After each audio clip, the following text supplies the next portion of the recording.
Namaste everyone, I am Gyan and you are watching the session 21 of Java and Wave, Generics in Java. In this video, we will learn about bounded type parameters. We already have seen such codes in the previous videos of this session.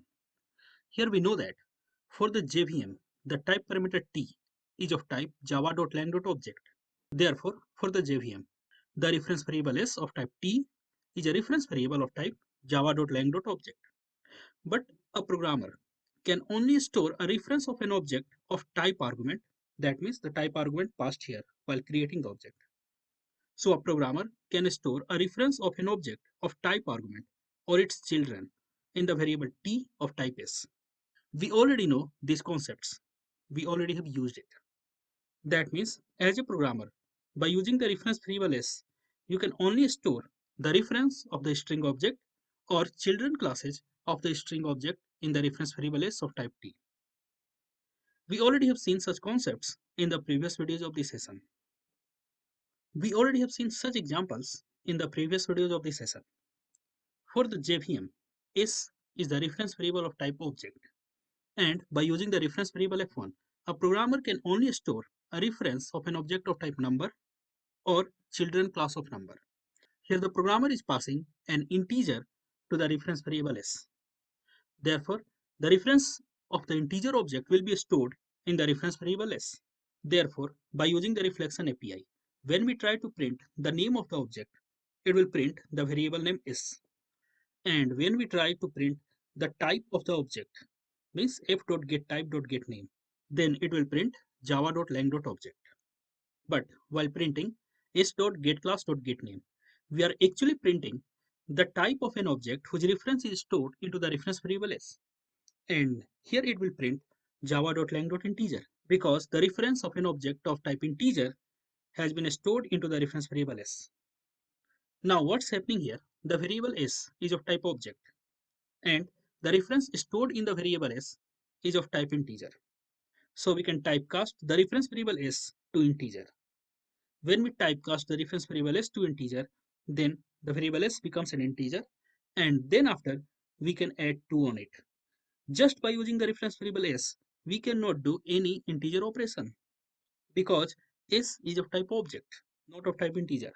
Therefore, since for the JVM, the variable s is of type object, so we cannot do integer specific operation using s without typecasting. This is the same code as previous one, but here we are using the class use as the type argument.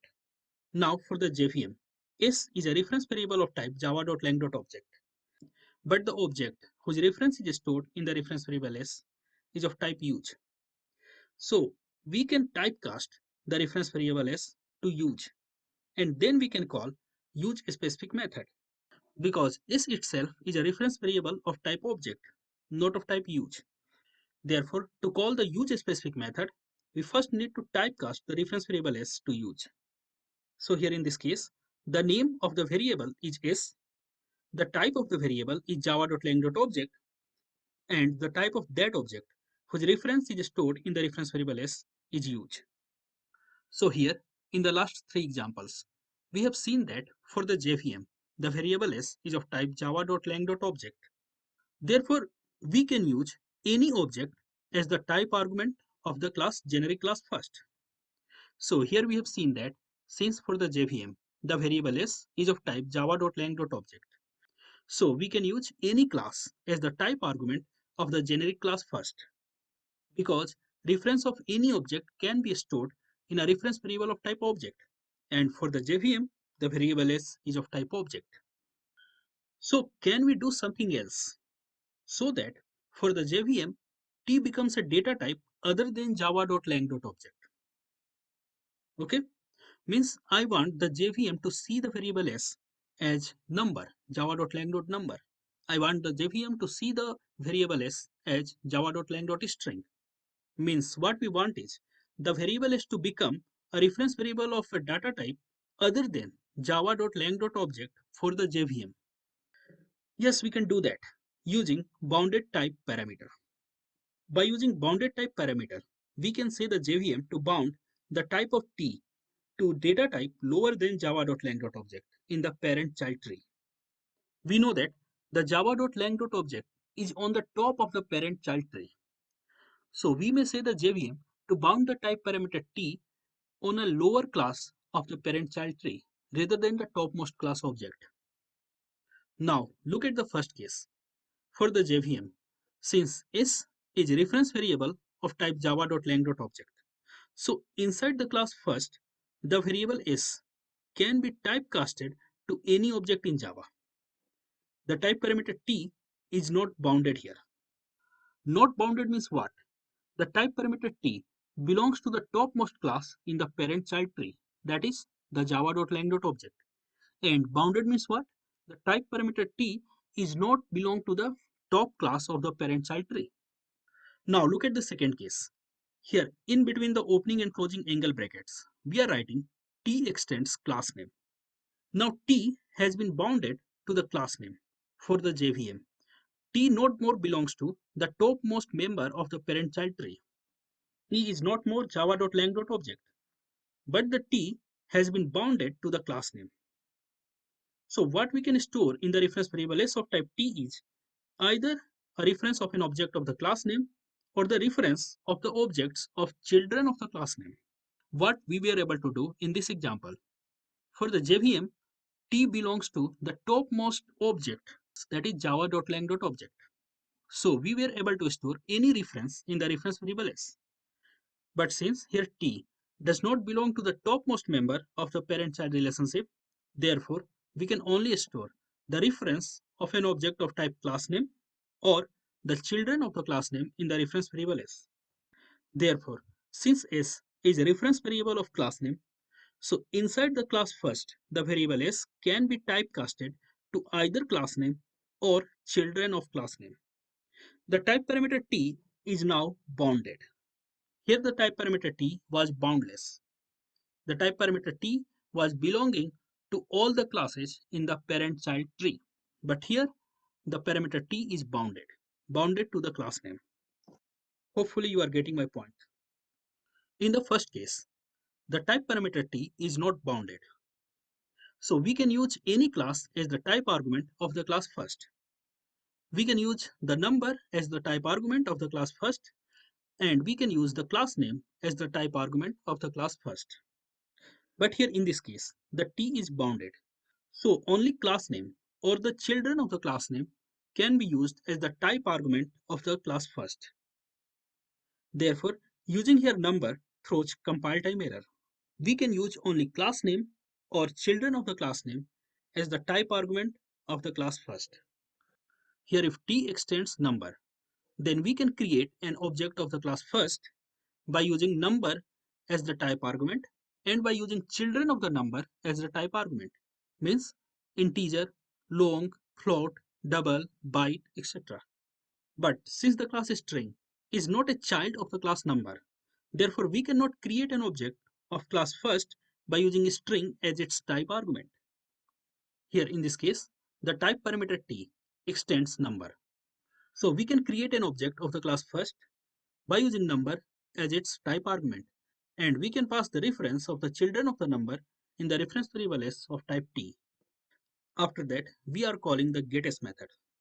Now in first.java, we are using the reflection API, and we are printing the name of the variable S, the type of the variable S, and the type of the object whose reference is stored in the variable S. Now notice here, for the JVM, name of the variable S is S. The type of the variable S is java.lang.number. Initially, what it was? It was java.lang.object. If you remember the initial programs. Now it is java.lang.number because we are using the bounded type parameter. And the value which can be stored in the reference variable S of type T is now bounded up to number. Means now we can store the reference of an object of type number in the variable S, or we can store the references of children of the number in the reference variable S. Now what we are passing in the reference variable S is an integer object. So type of the object whose reference is stored in the reference variable S is java.lang.integer. And again, since S is the reference variable of type number, not of type integer. So to work on the reference variable S as an integer, we first need to typecast the reference variable S to integer. Then after we can work on the reference variable s like an integer because initially it was a number. Now let's try to execute this code. Java C first.java use.java compiles fine. Now run it. Java use. It executes fine and printing the expected output. Let's do an experiment. Let's go here and use 5 point and just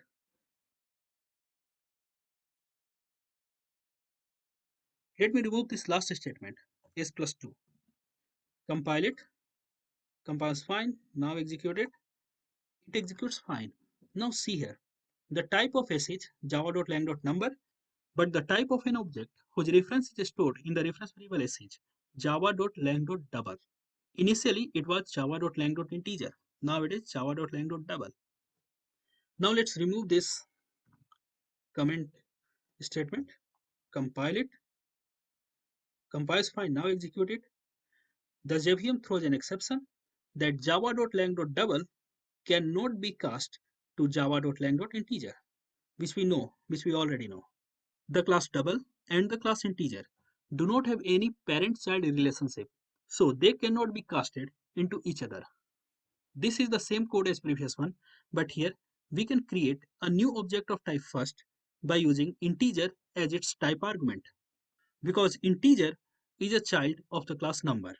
Therefore, for the compiler, s will be a reference variable of type integer, but for the JVM, s will be a reference variable of type number. But in this case, the compiler will not allow us to pass a byte, a short, a long, a float, double, character, or boolean to the reference variable s. Again, this code is similar to previous one, but here the bounded type is integer. So the variable s is of type integer. For the JVM, the variable s is of type integer. So name of the variable is s, the type of the variable is java.lang.integer, and the object whose reference variable is stored in the variable s is also java.lang.integer.